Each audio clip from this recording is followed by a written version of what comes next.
Example, Allah had prohibited riba, borrowing and lending money on interest, riba. But if you go to the Torah today, you'll see the Torah says that it is haram for an Israelite to lend money on interest to his brother Israelite. A Jew should not lend to a Jew on interest, no. Haram. But it is halal. He can lend money on interest to those who are not Jews. No. That's wrong. You've made halal what Allah made haram. And the rabbis accepted it, and the people followed the rabbis. I lived in New York for 10 years, I know. So what they did was to make haram what Allah made haram, halal. In order for them to institute a monetary system which will prohibit the use of gold and silver as money, they needed big wars. And they needed to win the war. And that is the First and Second World War. And a new monetary system came to the world after the Second World War. That monetary system has been with us since then, 1944. But I have news for you tonight. There's another war coming, and it's just around the corner. And when that war comes, they're going to finish this monetary system. They don't need it anymore. And they'll bring a new one. But the Mufti doesn't know that. Who gives his bogus fatwa that the money we're now using is halal. Mufti, are you listening to me? Mufti, you're going to have to answer in the grave, Mufti, for declaring this money to be halal. No. This money was possible because they first declared that money to be haram. The Articles of Agreement of the International Monetary Fund prohibit the use of gold as money. Dr. Mahathir was not aware of that.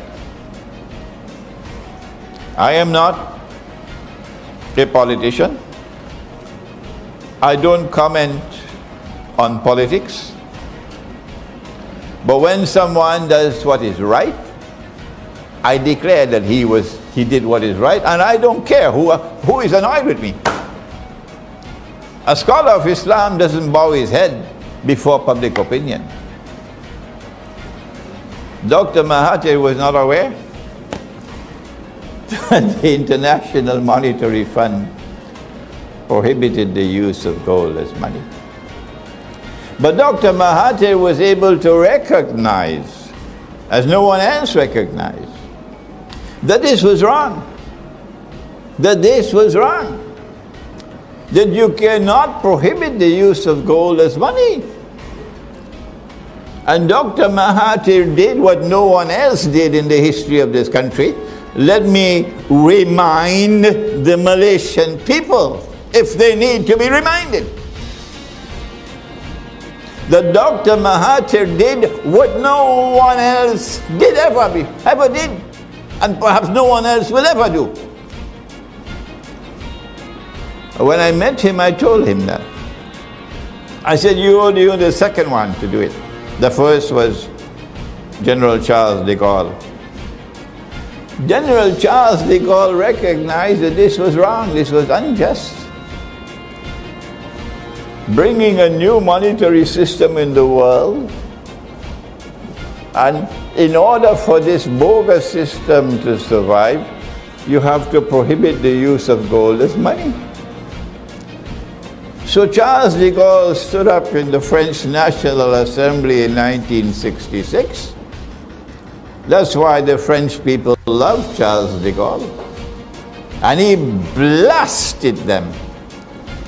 In the French National Assembly, he blasted them. And he declared this to be an unjust monetary system that you brought into the world.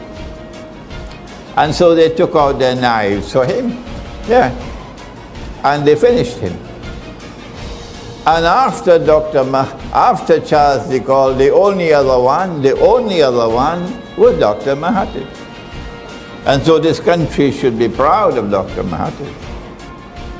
Because he recognized what no one else recognized. And no one else dares to recognize. They don't have the courage to recognize what he recognized.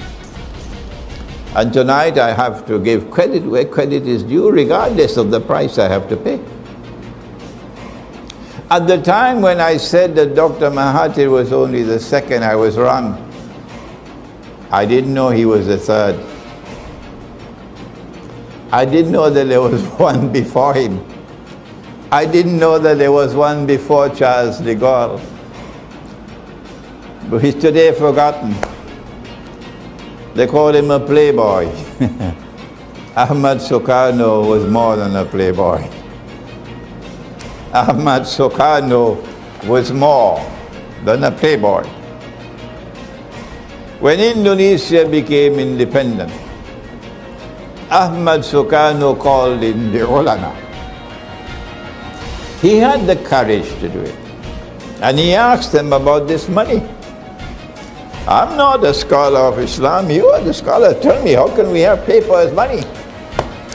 How can we have paper as money?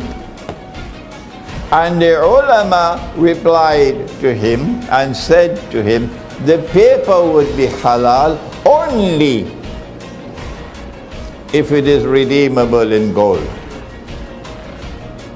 Meaning you could take the paper and get the gold at a fixed rate. So the paper will be like a check. So Ahmad Soekarno decided that the Indonesian rupiah would be redeemable in gold, and he fixed the rate. But the people who want to rule the world, they had made that haram. In the Articles of Agreement of the International Monetary Fund. So they had to launch a coup via a crooked man called Soeharto to get rid of Soekarno. So there were three.